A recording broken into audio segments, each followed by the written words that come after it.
এই নির্বাচনকে কেন্দ্র করে জাতীয়তাবাদী যুবদলের প্রতিটি নেতাকর্মী দেশনেত্রী বেগম খালেদা জিয়াকে দেখতে চান অগ্রভাগে এবং নির্দেশনা পেতে চান শারীরিকভাবে উপস্থিত জনাব তারেক রহমানের কাছ থেকে।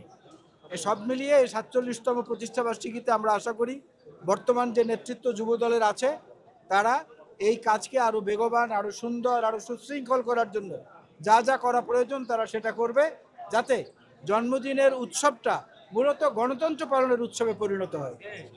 বিএনপির ভারপ্রাপ্ত চেয়ারম্যান জনাব তারেক রহমান শীঘ্রই দেশে আসবেন এবং জাতীয়তাবাদী যুবদল সারা দেশে দেখতেছেন আপনারা নদী পরিষ্কার, রাস্তার নিজ অর্থায়নে মেরামত সহ দেশের জন্য, সমাজের জন্য কল্যাণমূলক কর্মকাণ্ডে জড়িত আছে, নিয়োজিত আছে এবং এই ধারা আরও অব্যাহত থাকবে এবং বেগবান হবে ইনশাল্লাহ।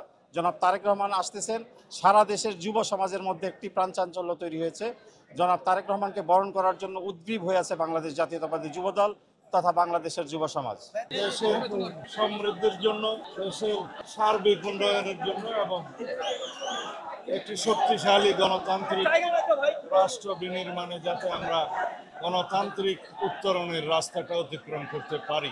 আগামী সংসদ নির্বাচন, কারণ জাতীয়তাবাদী যুবদল রাজপথ থেকে আন্দোলন সংগ্রামের করার মাধ্যমে উঠে এসেছে। যেমন আমার প্রিয় সহযোদ্ধা ঢাকা মহানগর দক্ষিণ যুবদলের সদস্য সচিব রবিউল ইসলাম নয়ন, সেও পদপ্রার্থী।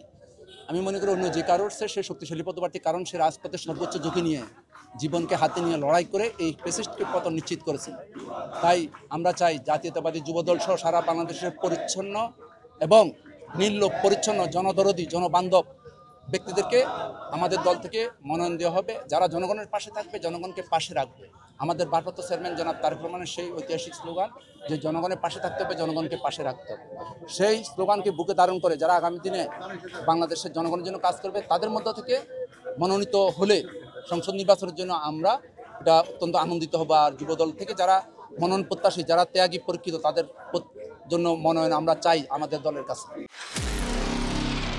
নিরপেক্ষ, সত্য প্রকাশে আপোষহীন।